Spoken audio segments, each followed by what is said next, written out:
So we got this tile job, and you can't tell by looking at it, but when you run the tile wand over it, just about every tile, one to the next, is uneven from each other. So when we're running straight across it and not diagonal like this, you can hear the wand tapping on the edge of the tile next to it. This floor was installed rather quickly from what I heard from the client. There's uneven grout joints where there's grout points where it's almost level with the tile, and then there's grout joints that you got like a, I don't know, like a 1/16 of an inch deep or more in certain areas. And so what it's causing is for appearance issues, more or less, where it looks darker in one spot to the next. You can look at it in different angles, different lighting, and you'll see darkness to it, and then you'll see areas that look perfect. There's a section where Adam's standing that's got newer grout and put in. There was an issue, I guess, a while back, and that got fixed. So we've actually already cleaned this area. We're actually just going over it one more time just to be sure that there isn't any remaining dirt. But the entire floor all the way across was black, and the grout are not really that bad. I shouldn't say it was horrible, it's just evenly dirty. And now that we're getting the dirt out of the joints, we're starting to see the imperfections of the grout. So the reason why I'm telling you guys this is because if you're out there cleaning a job, if you happen to be a cleaner, and it's always important before you start, in my opinion, always do a test clean somewhere. If they give you approval to do so, do it in one of the worst spots, high trafficked areas, whatever it may be, because if you do that, then you have the potential to reveal any imperfections or anything like that. See how it's slapping over the tiles? All this tile is uneven. So anyways, you reveal the imperfections to the client right in front of them before you even commit to the job, and then you know if it's really dirty or if it's just a bad install. So in my opinion, when you're going over these tiles, you know, this direction here, and you got your wand jumping across each piece because it's uneven, that's a sign right there. And then also with the grout joints where you got varying depths to those as well, you're going to have areas that look inconsistent. And then also, they say it was only used once, but bleach has been used on this floor, which pulls color from the grout. So that's part of the problem as well. And so that's why I wanted to bring this up to you guys, because today is actually the day that we were finishing this job up, but we saw some inconsistent areas that were kind of questionable, so we're doubling up just to be sure, using Groutmaster and the spinner, of course. And we got a bunch of stuff off, but we're just making sure that way we're setting the client's mind at ease and ours, just to be 100% that we're not leaving any dirt behind, and that it is the unfortunate bad install of the tile and grout. And so, and it was in all the traffic areas too. All the main spots that looked the worst were mostly in the traffic spots. So, you know, being a kind of a bad install plus, you know, normal use, it's probably going to start to show those imperfections a lot quicker. So that's more or less what I wanted to go over with you guys. Got a fan back there, drying that out. We're going to scoot it up to the kitchen, start drying the kitchen out really fast, and then we'll dry out this area while we go check on some other spots. But otherwise, once this is done, we're going to start sealing the grout, and we'll be all done here.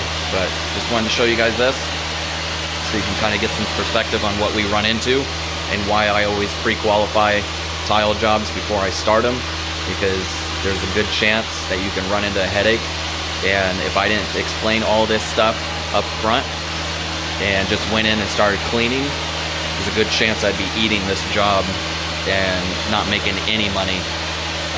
So it's always smart to pre-inspect, go over expectations. If you see anything, note it, go over it with the client, specifically both parties if they're there, if you can. And then that way you're covered. You're explaining, hey, I'm just here to clean it and reseal it, protect it, maintain it the best it can be done from here on out. Give ideas of what they should use to clean it with. That way they don't have problems in the future or actually cause more issues, further damaging the floor, such as not saying, you know, hey, continue using bleach or ammonia or anything acidic is not the best of choice to use, because using acidic products slowly etch the grout, and you're only supposed to use that, from my understanding and training, in times when there's uneven sections. You don't want to do it every single time. It's got its place, but from my understanding, you can't use it every single time. So you want to start with an alkaline cleaner like we did with Groutmaster, clean it, and then areas that need it, so long as the grout's in good standing and not messy, then you can use a diluted acid cleaner if you're professional and have the ability to rinse it out, to help with bad areas such as around toilets. Those usually can use some extra love. But otherwise, an alkaline cleaner should resolve all your problems. You know, if it was installed properly, you should be able to get away pretty much just about almost 100% of the time with using a solid alkaline cleaner. And I'm also, of course, speaking in that it is professional tile cleaning business with a machine, and of course, you know, a relatively good cleaning product such as Groutmaster. Taking all that into account, that's what we ran into today, or actually originally yesterday, but this grout turned completely dark when it's wet, so we got to wait till it dries to see some of the difference. So Adam's over there checking some areas to see if it's the grout, or if there actually was any additional dirt that just wasn't popping. But we did use Groutmaster and the CRB just to be sure, because I had gone over stuff with the client and they kind of told me some things, so I took the extra step and used the CRB on it, even though Groutmaster dwelling by itself for 10 minutes or so on a surface usually takes care of the problem almost every time. But I wanted to be sure, and with the two of us here, we did CRB the entire floor. I apologize I didn't get any footage of that, but yeah, that's what I got for today. And then one carpet job after this. I'm going to try and get some footage of that. Okay guys, so I'm going to give you an example of what I was talking about, uneven surfaces. So watch this. See that? That should not be happening whatsoever. When I come back over, it should be flush and even. Not mainly this tile right here. This one I'm going to butt it up against. So in order to get it over, I have to pull up on the wand a little bit. That should not be happening. It should be flush across the whole floor as best as it can be. And then the grout joints should also be completely flush too. So, let me see if I can find an example for you. Okay, here we go. See how that looks? I'm running my finger up against it, and I'm running into it and not flush across the top of it. You can kind of actually see how my finger drops off the edge. That should not be happening. So that's what I was talking about as far as the tile being uneven, thus causing grout issues and appearance, because the grout joints aren't level whatsoever, and so it's causing those problems. Alright guys, doing an empty house. Move out. Clean. This is some super old carpet. This is actually the only room that I will be using the CRB on. The rest of it is Berber.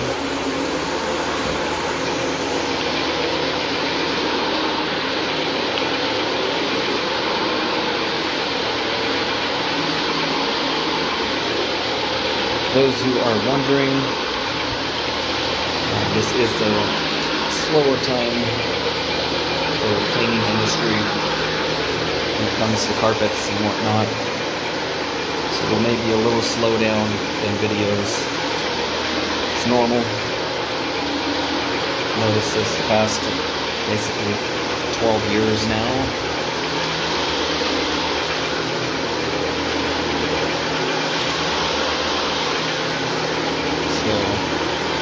For those who are wondering why certain things are being shown too recently, mainly is because the past 2 weeks we've had back-to-back holidays as normal, Christmas and New Year's, and all my content is put together based on the workload. So certain things, such as scotch guarding and raking, aren't always going to be there. It's based on the client's needs.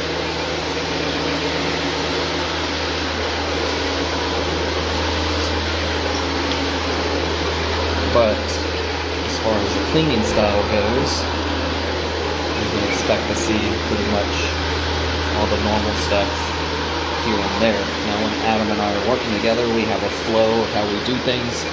He usually starts out by vacuuming. I may pre-spray and he may then CRB, but this is a plant that I knew personally, so I was talking to you about a couple things. So Adam had started doing the pre-spray, so that's why I'm running the CRB. It just keeps the flow of things going nice. But yeah, so as you can see, we got Berber carpet now. CRB doesn't do a whole lot of anything on him. Berber usually always cleans up perfect based on how old it is every time. But here we go. We are set to move to rinsing here shortly.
Weird thing about this old carpet is it generally always cleans up fairly well.